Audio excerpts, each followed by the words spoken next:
अब आपको इस समय की सबसे बड़ी अंतर्राष्ट्रीय खबर दिखाने के लिए लेकर चलते हैं सीधे यूक्रेन।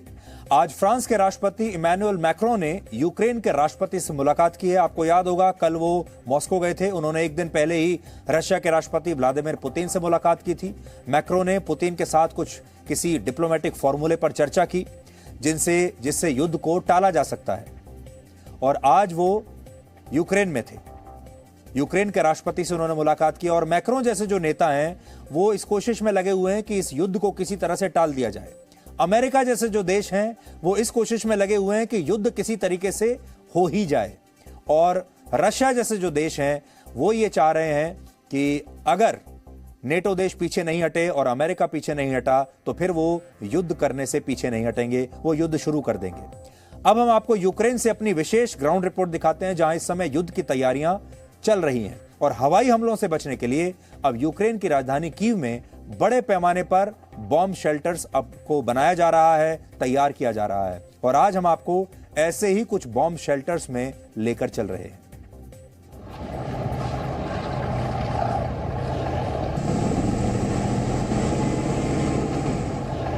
यूक्रेन की सेना रशिया के संभावित हमले का सामना करने के लिए बॉर्डर पर तैनात है।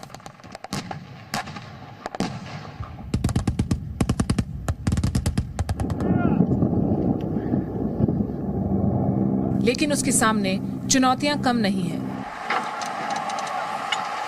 किसी भी देश पर हमला केवल जमीन के रास्ते नहीं होता, बल्कि हमले की शुरुआत लड़ाकू विमानों से बम गिराकर भी हो सकती है।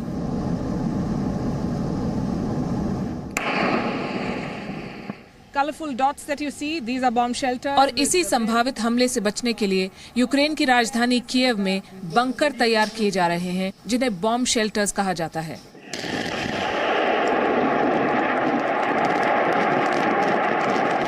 रशिया की मिसाइल्स अभी यूक्रेन पर नहीं गिरी हैं, लेकिन बेलारूस में युद्धाभ्यास के दौरान दागी गई इन मिसाइल्स की आवाज यूक्रेन के लोगों के कानों में गूंज रही है। रशिया के लड़ाकू विमान भी यूक्रेन के आसमान के बहुत नजदीक मंडरा रहे हैं। और यूरोप में दूसरे विश्व युद्ध के बाद सैनिकों की सबसे बड़ी मोर्चाबंदी हो चुकी है, जिसका केंद्र बिंदु है यूक्रेन। यूक्रेन के पश्चिमी इलाकों में 975 किलोमीटर लंबी सीमा बेलारूस से लगती है और वहां भी रशिया की सेना पहुंच गई है। यूक्रेन की लगभग 1200 किलोमीटर लंबी सीमा मोल्डोवा से जुड़ती है और वहां भी रशिया की सेना तैनात है।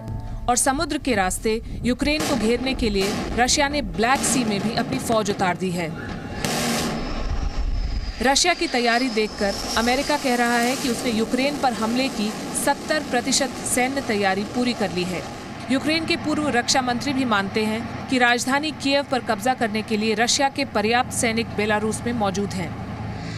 बेलारूस के बॉर्डर से यूक्रेन की राजधानी कीव की दूरी 550 किलोमीटर से 700 किलोमीटर की ही है, जहां रशिया ने अपने Su-35 फाइटर जेट्स और S-400 मिसाइल डिफेंस सिस्टम को तैनात कर दिया है, जो आसानी से कुछ ही मिनटों में कीव पर हमला कर सकते हैं।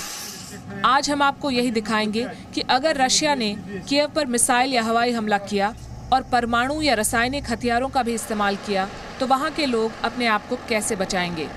We are in downtown Kiev, and this is a city of bomb shelters. A lot of these are Soviet-era relics from the time when Soviet and American nuclear weapons were trained at each other. A lot of these bomb shelters were built. Many of them have been upgraded.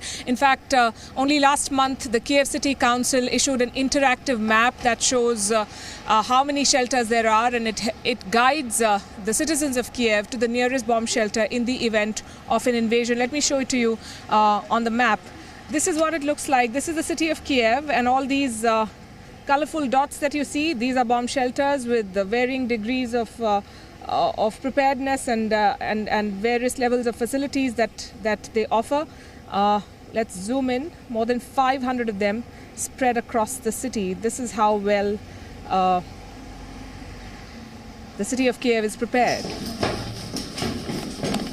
अब हम आपको इस bomb shelter के अंदर लेकर चलेंगे और आपको दिखाएंगे कि परमाणु या रासायनिक हथियारों के हमले से बचने के लिए किस तरह की तैयारी की गई है।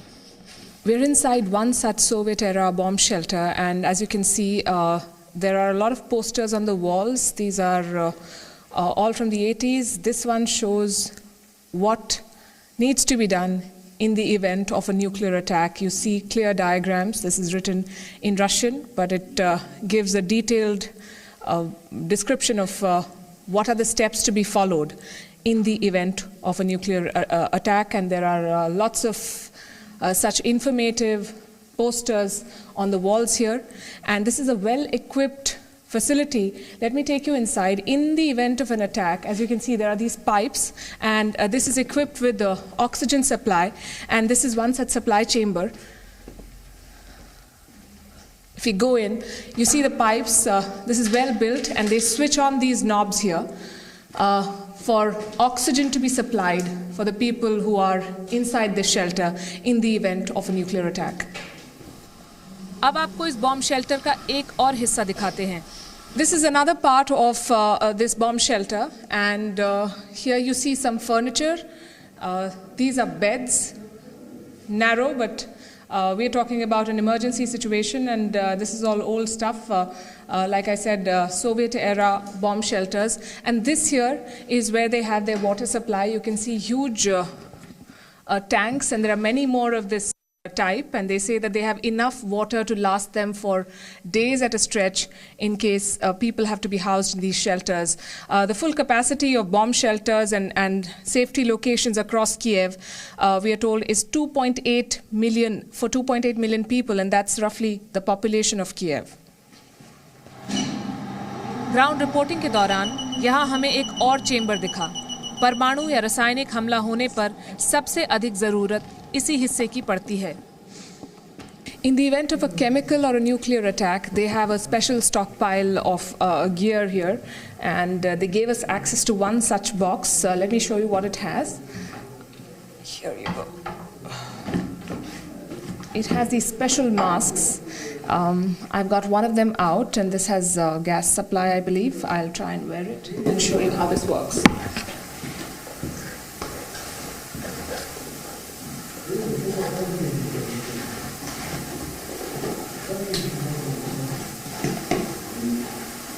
This is how it's going to look. I'm not going to keep it on for very long because it's very uncomfortable.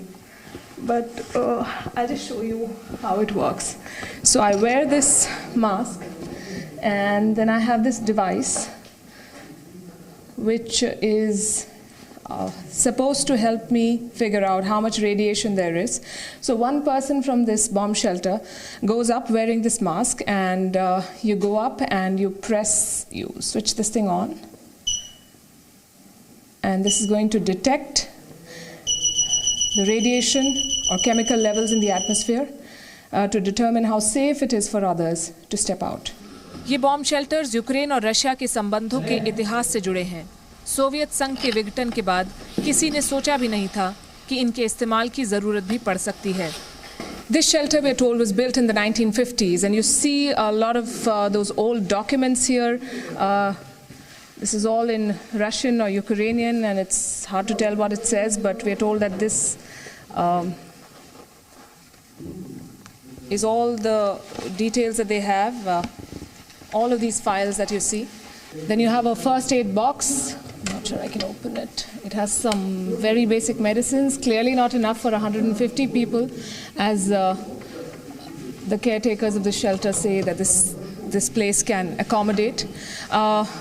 This is old. You have a radio here. It was built in the 1950s, and I want to show you something very interesting that I just came across. Very old phones. The line is dead.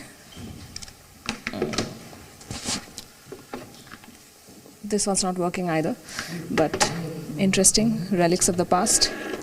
And some numbers, I believe these are emergency numbers. So they have everything in place in case of an emergency. I'm not sure what the food supplies are going to look like. You have some basic furniture, mostly chairs, some beds, a few washrooms on that side of the building.